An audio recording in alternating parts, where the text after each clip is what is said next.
Hi everyone and welcome to my channel. We're going to talk about video promotion today and how you can use that to promote your music. I see a lot of musicians use video on Instagram or Facebook or YouTube, but there are a couple of things that I always wanted to know how you can improve your video and how you can get the best results and all that. So I thought it would be a good idea to invite an expert, and that is why I invited the lovely Holly G.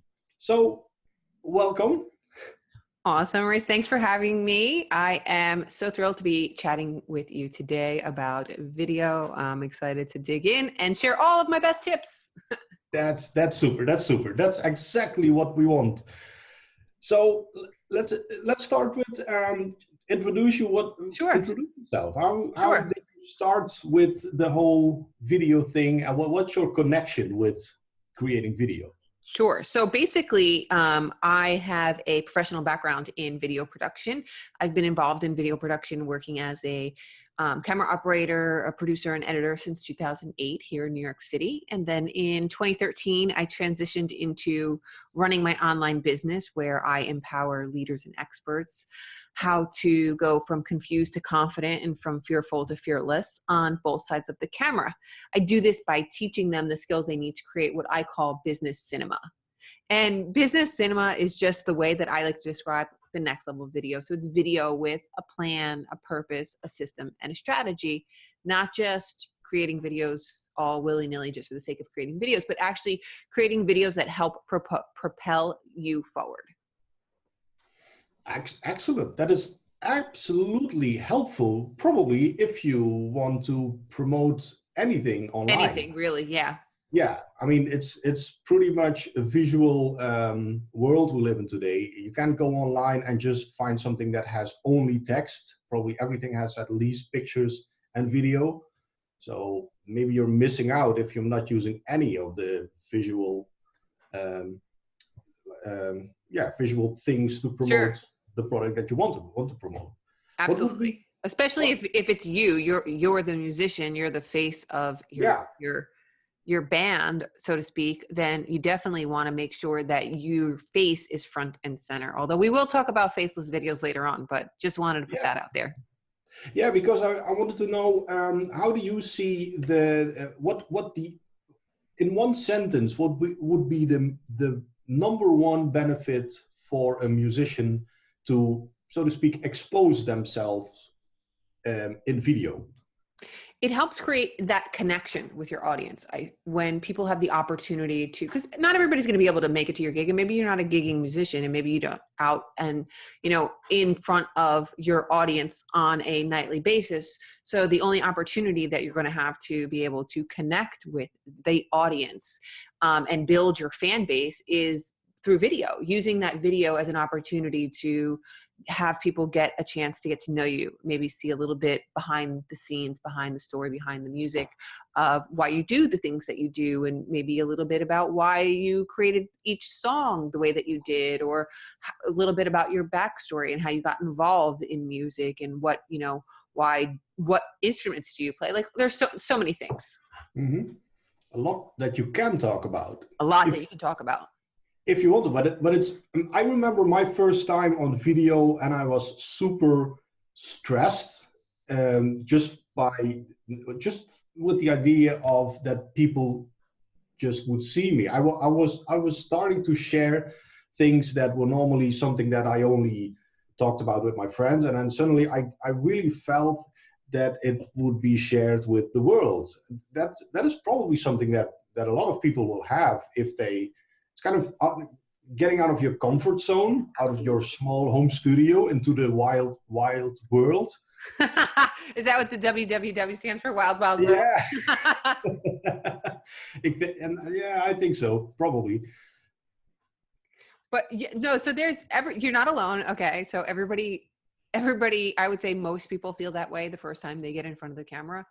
And it is not uncommon for all of these kind of things to start cropping up when you decide that you're just going to push the camera in front of your face. You start having all of these fears about, being seen and, not really, wanting to look at yourself or hear yourself because you sound different on video than you do in your own head, right? So there's things that you can do to shift that fear into your power. And as comfortable as I was behind the camera when I started my business, I too was like, this is what it's like on this side of the camera. I was like, this is crazy. I was like, this is going to be easy. I'm a professional. I know what I'm doing. No problem. I see people do it all the time. Yeah, it was a problem. And I was like, oh my God, this is scary. And as I was kind of going through this process of becoming the face of my brand and being comfortable in front of the video camera, because I needed to teach other people how to actually use video, all of the other things involved and related to, creating really good video content. I went through this process and I had an epiphany, and I realized that it was, me stepping outside of my comfort zone, this feeling that was kind of, being stirred up inside of me, this like anxious, fearful feeling, this like internal monologue that was happening in my head was just me stepping outside of my comfort zone and allowing me to grow. So I switched it and I was like, this is what it feels like to grow, not like this is what it feels like to want to jump out of my skin and be super nervous and be afraid that people are going to see me and hear me and all of these other things. I just shifted that from being a negative thing into being a positive thing. And that was super powerful for me. So start by shifting that fear into your power and understand that you are doing something that is allowing you to grow. And that's powerful. That's absolutely a good one, because the thing of growing, if I understand correctly, if you say that you're growing, you have to start somewhere. Absolutely. It's not something that you have instantly. You turn on the camera and you're instantly a famous YouTuber or whatnot. Well, exactly. The first time you picked up your guitar or your drums or whatever instrument that you are completely competent at playing now, how did that work out? You weren't like, woo, I'm going to just play all the things like first time. Like, no, definitely not. It takes practice. And the same is true for being in front of the camera. It is just another tool you'll have in your tool belt or your arsenal as a musician to be able to promote yourself. But one of the fears that I hear a lot of musicians and actually a lot of people that want to do video talk about a lot is, when would be the best moment to start? Like, I'm not ready for it. Okay, maybe you have the feeling that you're not ready for it, but kind of the excuses that you sometimes hear are, well, my camera is not good enough. I don't have the best lighting. I don't have a microphone. All those things. What would be the moment to say, well, okay, at least I have this. At least I can make a video. What would be that? I don't know. The pivotal moment? It would be now. Now is the time. I guarantee you have a camera within 3 feet of you right now. Take advantage of that. You are going to look back on your first video and be so embarrassed. But everybody has that first embarrassing video. It's just the way that it works. Like, I go back and I look at my first video and I cringe, and you should, because you are making progress with each video that you create, whether it's something you publish publicly or something you just keep for yourself. It's an opportunity for you to put yourself in that position, to feel all the feels and do it anyway. And, I joke around and say, it's the year of video. Well, it's the year of video. It's been the year of video for the last 10 years. And if you're just now getting on the bandwagon, you're already behind the 8 ball. Yeah. So what would your opinion be if you have that first video? Okay, you start out, let's say I'm a musician. I'm just starting out making music, but I also want to create some kind of online presence. And I create a couple of videos. I'm very insecure and all that stuff. And then after a couple of weeks or months or maybe even years, I look back on those videos. Would it be something to kind of like clean up and keep everything as updated as possible? Or would your advice be like, leave everything it is, so that, for whatever reason? I personally, I'm an advocate of just leaving, your older videos as you progress up. Just so, if the content is valuable and is still relevant, then definitely leave it up. I think it gives people some perspective and gives people an opportunity to see your growth. Like, if you have some YouTubers that you follow and you go back, there's a way to kind of quickly search and look for their oldest video. Yeah. And they're usually completely different than what you're seeing today if they've been at it for a while. I Yeah. mean, and that just goes to show your commitment to what you're doing and your progress. And would that be the same for, um, what would your advice be with starting out with the whole sharing thing? Would you be like, first record a small video and only show it to your friends, or just go kind of like full in on YouTube, everything public, and or Facebook, or what? I think my advice would be start with what you're comfortable with. So Okay. usually what I've done in the past with people who are just getting started on camera is we do like private challenges where I challenge people. I think the first one I did was back in 2014, and we did 30 days. So 30 days inside of a private Facebook group, giving people the opportunity to create 30 videos privately inside of our small little supportive group where everybody kind of was, you know, giving some, you know, really happy, positive, constructive criticisms, and just kind of seeing that growth over the course of that short period of time. By day 7, people were like, it's like night and day. I hated this day 1. Like I was so uncomfortable. And now, like, I love it. I can't wait to make my next video. So maybe if that's where you want to start, starting out with something like that, whether it's just, you know, you do it with me in one of my challenges, or you do it with a couple of friends, or you get your friend, you know, your bandmates or other musicians to kind of group together and you guys do it together as a group, or you can just go, I'm just going to make this public and we're going to see what happens. It's totally up to you.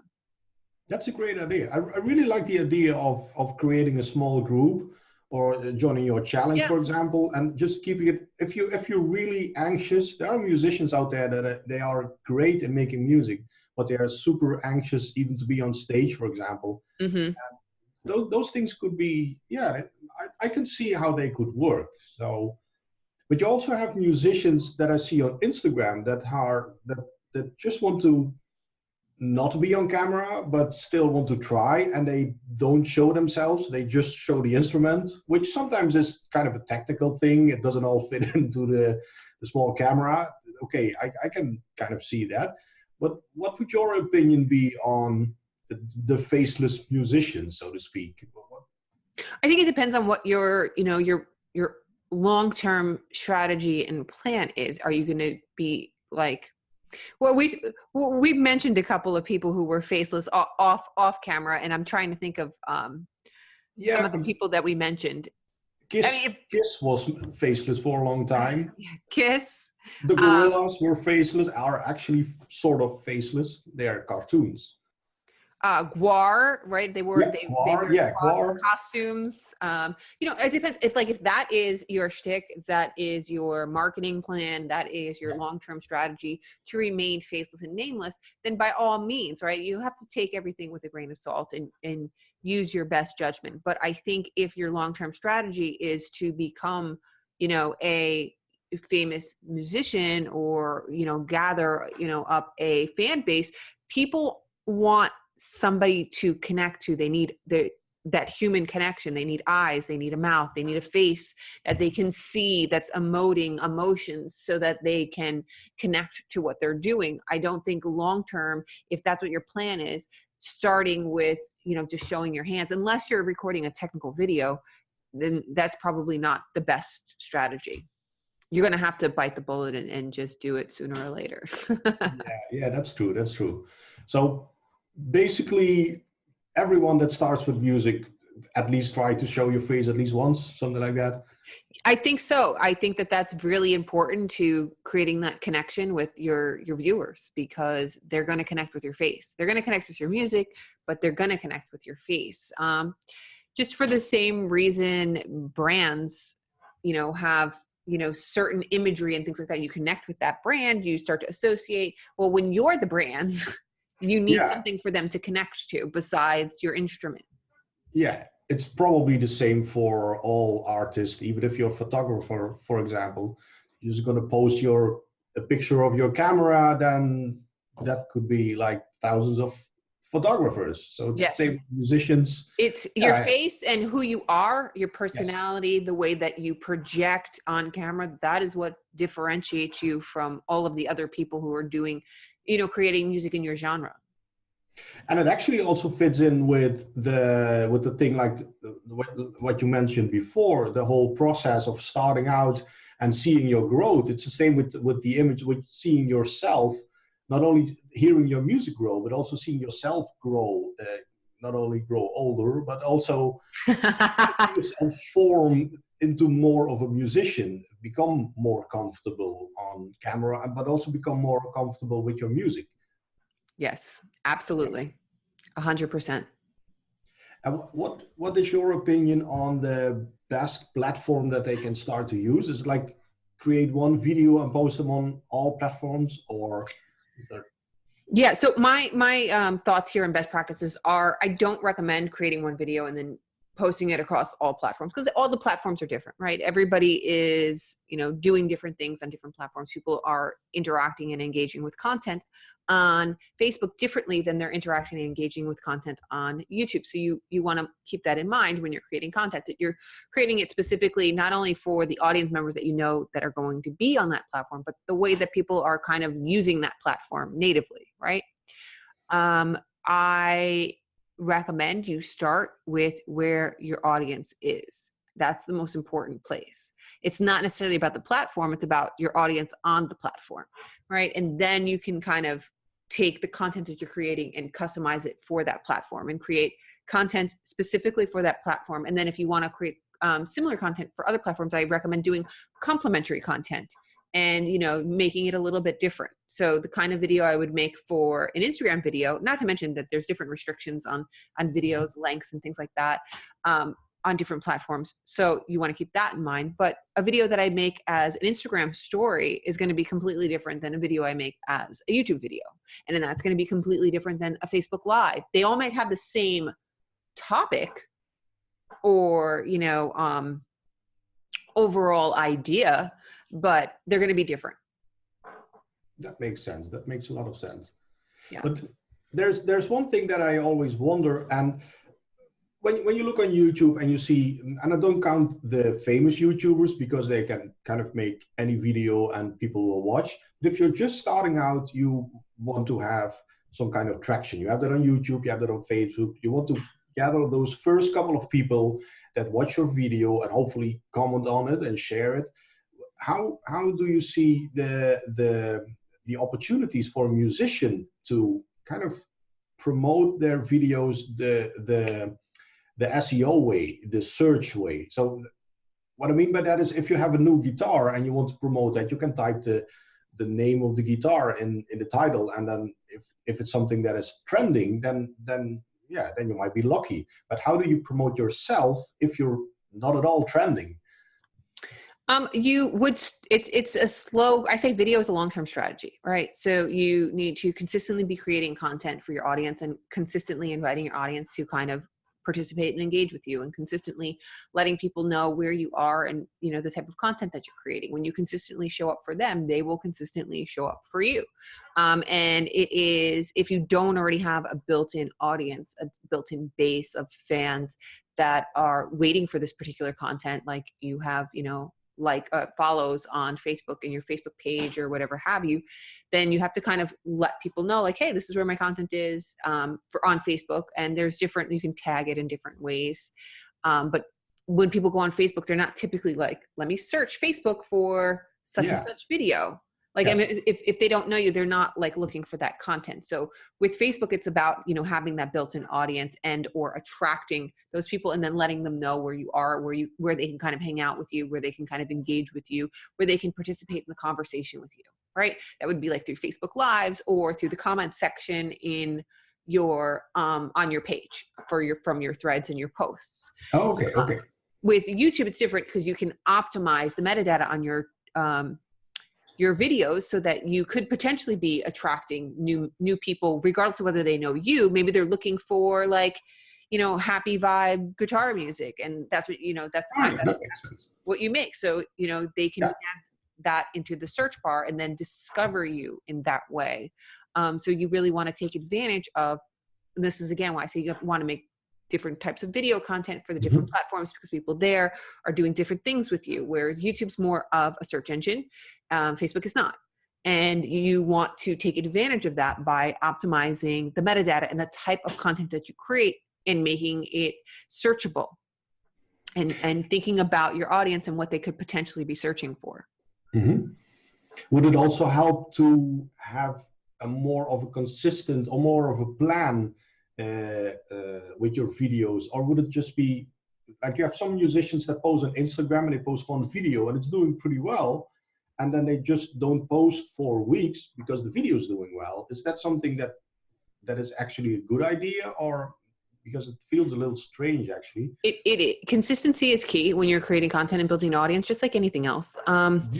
You want to, it's like, you can't just, I'm going to go on tour, but I'm only going to do like 6 of the 12 stops and just whatever for the rest of them. Like, that doesn't work, right? And the same thing when you're promoting and marketing yourself, and, you know, creating this content for your audience to engage with.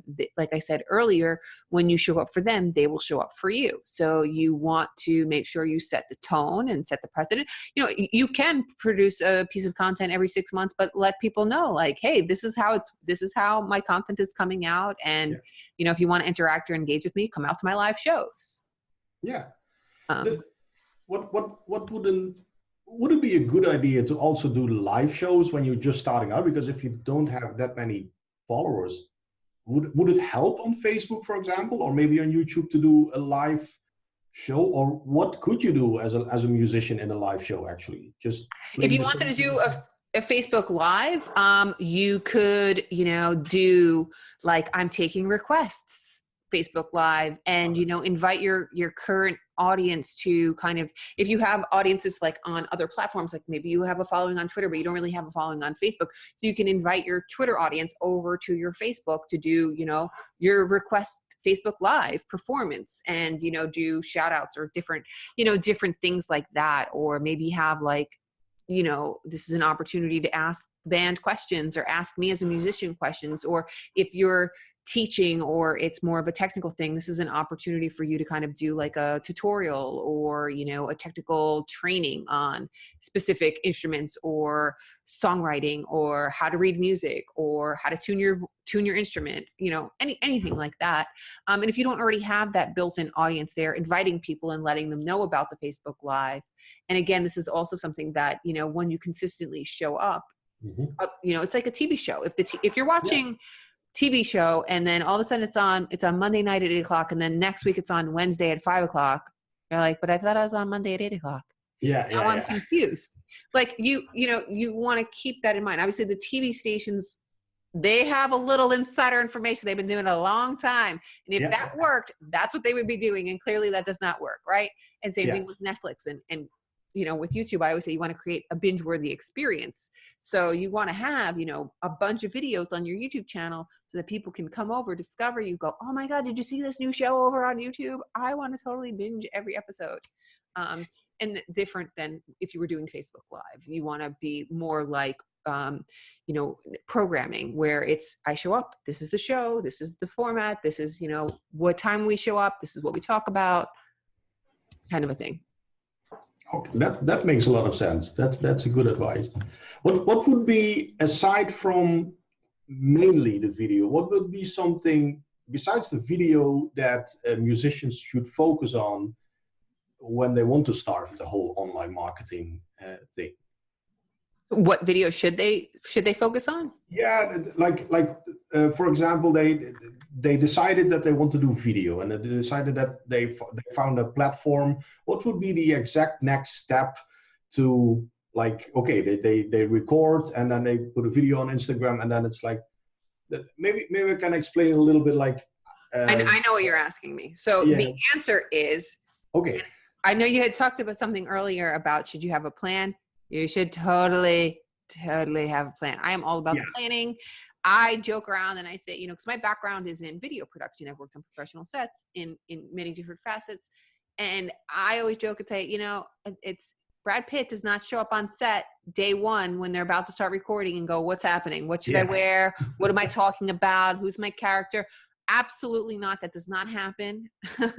There is a lot of planning and pre-production that goes into creating these blockbuster movies. Now, you're creating your own. Professional.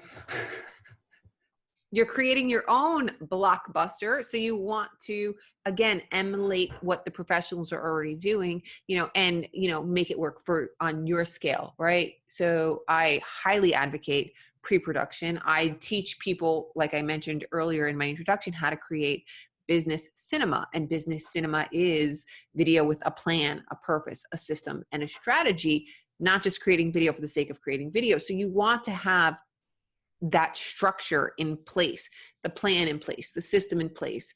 I tell people, I joke around and say, stop making videos if you don't know the answers to these 4 questions. And they are, why are you making video? Why is it even important to you? Because if you don't know why you're doing it, you're not going to sustain the consistency. You're not going to keep going with it because you don't even know why you're doing it. So then it makes it easy to say, I don't need to do this anymore because I don't even know why I'm doing it. Yeah. So having an idea of how it fits into your overall plan and vision that you have for, your music, your business, you as your business. The next thing is, what kind of content are you creating? So doing some brainstorming around what your audience wants, what you feel comfortable making, what platforms do you want to use, how do you want to use them, really getting a full understanding and vision of that before you begin. Then who is the audience? What do who's going to be watching it? If you don't know who's going to be watching it, you're not going to be able to create the content that's going to resonate with them. And then last but not least, how are you actually going to make it all happen? Because if you understand the first 3 things, but you don't know how you're going to do it, you don't have the resources available, you don't have time resources, you don't have financial resources, you don't have, the equipment or location resources, then all the other things doesn't matter. So if you don't know the answers to those 4 things, just stop what you're doing and get those answers.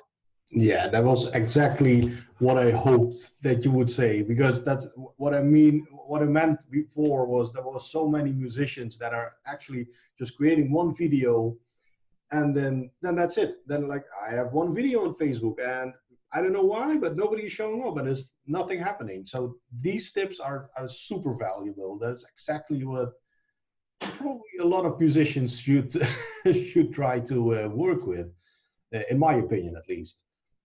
Yeah, I mean, if you're interested in, really using video as a strategy for, gaining more visibility and, gaining more fans, becoming more financially fit in what you're doing, then yeah, definitely you need to have a plan. Yeah, absolutely. And you can, I think you can be as creative as you want. You can create videos of a live show and whatnot and edit them just a little bit. And I think there are a lot of opportunities, in my opinion, for musicians to have in video some types of content, at least. Tons. And like you said, I mean, you can get as creative as you want. I mean, and you can step outside the box. You don't have to do things the way everybody else is doing them, but you just need to know why you're doing them. Yeah. And who you're doing them for. Yeah, there are some crazy YouTubers out there that are musicians, but they're also really entertaining. So they create or comedy videos or fun collaborations or whatnot, and they're not all super music focused, but well, also part of, like attracting your fans is they're also attracted to your personality and your story and, what you stand for or what you're against. That's part of the entire package. So you want to make sure that you're also sharing those things with people. Yeah. I think that's really something valuable, that the connection with the audience is probably the most valuable thing that you can go for, that you can set as a goal, maybe even more than becoming successful or making a lot of money. At least I think those are a side effect of creating those connections. Just like in business, you want to build, you're going to build your business. It's you need relationships. No one is an island over here, know. It's not going to work. And then it becomes the thing like, okay, well, if you're living on an island and you're playing music, nobody's going to hear it. So have fun on your own. And that will be it. Probably. Exactly. Yeah. So, well, if there is anything that you would like to add, because I thought these were very, very valuable tips that you gave, Holly. So thank you for those. And if there is anything that you would like to add that you really think that should be, that every musician should do right now. Yes, absolutely.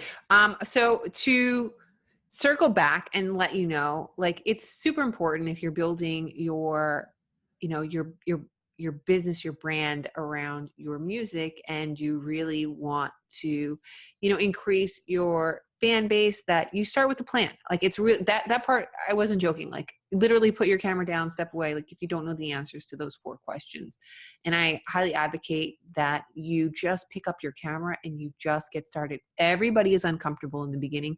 Everybody is awkward on camera. Everybody does, you know, has that awkward first video. Nobody gets to skip these steps. Nobody gets to skip this phase, but it's just a matter of how soon you want to go from that stage to the next stage. And you're going to get to the next stage by actually taking action and by doing the stuff. So get started now, answer those questions, pick up a camera, and just do it. I think that's the best advice that you can have right now. So there's no excuse to postpone the videos. No, if there are musicians that want to have more information, more of this valuable information, where can I find you? Sure. They can find me on all of social platforms at Holly G Studios. My website is hollygstudios.com. And I like to hang out on Instagram, so you can come hang out with me over there, or you can watch my videos on YouTube. Great. I will send them your way. Awesome. And then I have another challenge coming up. I can't say exactly when, because, you know, somebody might be listening to this episode 6 months from now. So, you know, just come on over to the site and you'll get all of the latest information. Sure. I will put the link in the description below, so you can all check that out if you want. You really should check that out. There's no excuse of not making a video. You should start with it right now. You already heard it. So thanks again, Holly, for this video, for these great tips. And, well, we keep in touch. Absolutely. Thank you so much for having me on. I really appreciate it. And I love sharing this information. I can talk about video all day. Great, great. Well, bye-bye for now then. Bye, everybody.